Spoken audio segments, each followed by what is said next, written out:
How's it going, everyone? This is Boots with Snapkeep Arcade, and today I want to go over the recent post by Chris Clay on the MTG Arena forums going over the 5th card problem and some of the solutions that the Arena team is working on to address this problem. So I wanted to make a video about it because I really want to get the discussion going. There's a lot of solutions in here, some that I think are really cool, but I also want to know what the community thinks about it. So after the video, leave a comment and let me know what you guys think and if you have any better ideas to address the 5th card problem. Essentially, what the 5th card problem is when you have 4 copies of a card and you open a 5th copy, it doesn't really do much. It doesn't add to your collection. It does add to your vault progression, but even then it's very minimal how much it adds to that. I think a mythic is somewhere around 1% that it adds to your vault progression. So opening 5th cards feels kind of bad. Chris Clay kind of outlines that by summarizing what the 5th card problem is. He says, acquiring 5 or more copies of cards falls short of our goals, partially because we front loaded so much that the vault progression feels undervalued compared to opening a card that isn't at 4 times collected yet. This leads to unfun situations such as settling for 3 copies of a card in your deck when you'd rather have a playset because it feels better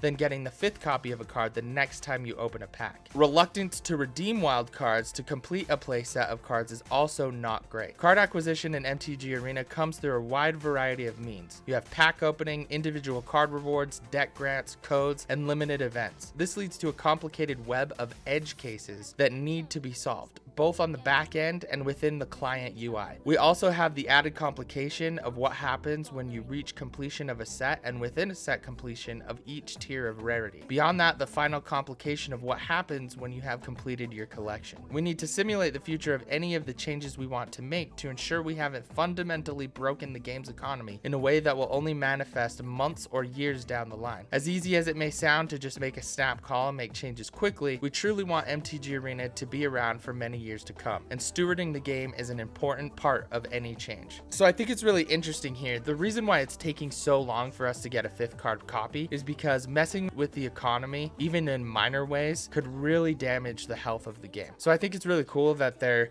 simulating future changes months or years down the line of how players will come to acquire cards. They need to find that balance between making money and being generous. So it's kind of a really complicated system here. So then he goes on to the solutions that they're working on. It says, to affirm what we talked about back in September, a smarter system that provides what we have dubbed duplicate protection is still our top contender in the current design space we're working with. How do we make sure you are excited about opening packs, receive lots of different cards, and can redeem wild cards with impunity? Make it so when you open packs or earn cards, you only receive cards that you have fewer than 4 copies of. A simple statement that has significant complexity to it, and it is that complexity that we're currently working through. This has moved from thinking to working for what's next for MTG Arena. See, I think this solution is really cool. It's gonna help you complete collections a lot faster. For me, pretty much all of my gaming budget goes into Arena. So I'm opening tons of packs, I'm playing this game a lot, and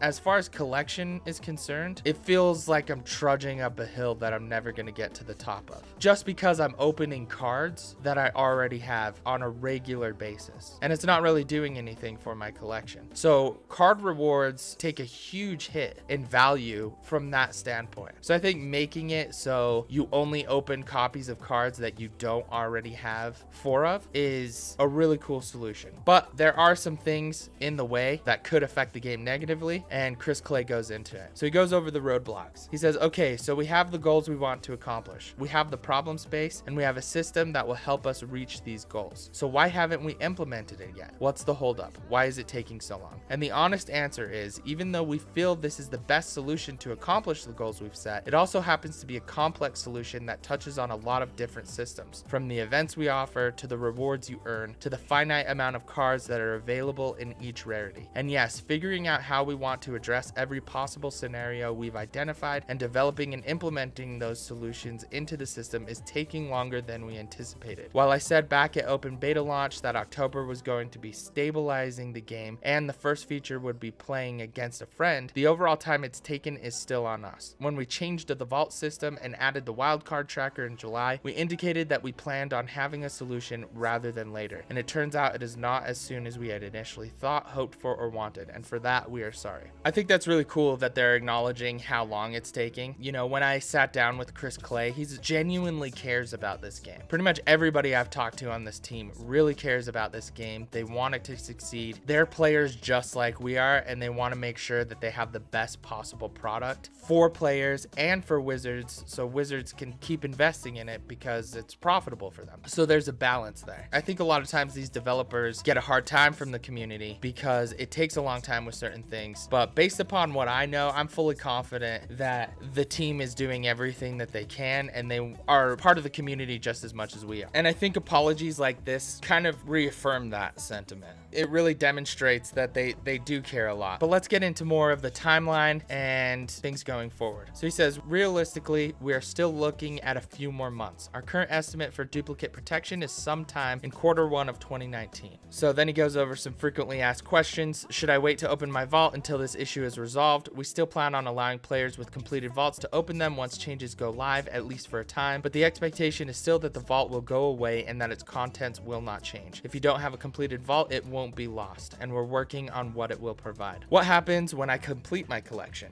This is one of the hardest questions to answer, as duplicate protection does speed up the rate at which you can complete a set or complete your collection of all cards available in the game. One of the nice parts about the vault is it does allow progress past completion at the moment and acceleration towards specific decks. But in the new system, competition may be a stopping point until the next set comes live. Much of this will depend on how our simulations resolve. So this is the part that I think is the most interesting. They need to add something to Arena to incentivize players to keep playing past the moment when they complete their collection. You know, a lot of games introduce cosmetics. In Overwatch, there's skins that are really highly sought after. You know, Hearthstone, you have card backs. I think things like cosmetics are going to start playing a big role. And in order to meet the needs and have players keep playing past that collection completion point, they're going to have a rapid implementation of new cosmetics on a regular basis. Now, I don't think that's the only thing that will help improve this problem. I think having really competitive events could be one of the focal points of Magic Arena. Say you have all of the cards in a set, you have played through everything, you're kind of burnt out. Instead of putting down Arena until the next set is released, I think competitive events that have maybe even some sort of real life impact on them, maybe invitations to Pro Tours, things like that, big events where you actually get something big in return. I think those things could be the main end game in Arena. And I know, based upon my conversation with Chris Clay that wasn't recorded, he alluded to some things about esports with the recent interview with the president of Hasbro or CEO of Hasbro saying that they have huge esports plans. I think this esports competitive events and the pursuit of cosmetics could be the big end game between sets for Magic Arena. And the prospect of that is really exciting to me. You know, completing a set is really fun, but a lot of times players just want their one deck and they're not interested in any other decks, and they just play that and then they get burnt out and they put it down until the next set is released. So I think it offers having those cosmetics, card backs, avatars, alternate art cards, you know, having those things to shoot for not only would appeal to, you know, players who play a lot and have completed their collection, but also players who play casually. And I also think they're going to need another system to earn money besides just opening packs, because at this point I've put in maybe $300 into Arena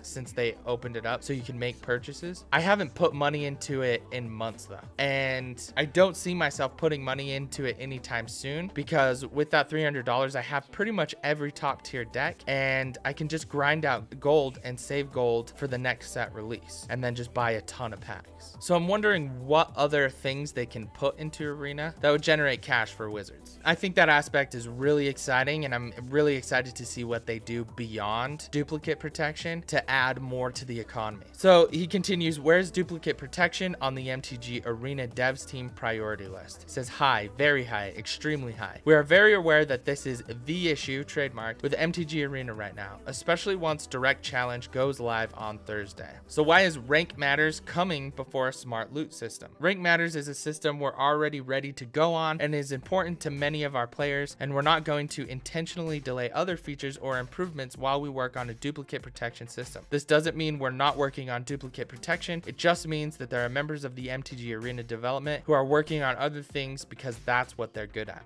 This is also a really cool aspect of things that the team is working on right now, and it kind of ties into what I was saying before. Having a rank matter system to incentivize players to keep playing is really exciting. Right now the game is already so much fun, but when you have more incentive to keep playing, such as seasons or tier rewards or different things like that, that's really exciting. And hopefully that ties into the other things we were talking about before. He goes on, but you should get more people to work on the 5th card problem. And essentially he says, you're absolutely right. We're hiring dozens of positions for the team right now, and if you know anybody, please tell them to apply. Why not make changes to the current wildcard vault system in the meantime? Outside of duplicate protection, many other solutions lead to degenerate scenarios, such as the best value being buying packs from sets you already have collected all the cards from. We believe we're past being able to address this with tweaks, which is why we're pursuing duplicate protection. So if you haven't read this already, I'm glad I was able to get the news out to you. I want to know what you guys think, because this is a pretty contentious issue with the community. It's something everybody wants. It's something everybody has a solution for. I want to know what yours is, but personally, I'm actually really excited about this. I think it's going to make the game a lot more fun. Opening packs and getting card rewards are going to feel a lot better, and you know, I'm really excited for this. Anyways, this has been Boots with Snap Keep Arcade. Thanks for watching.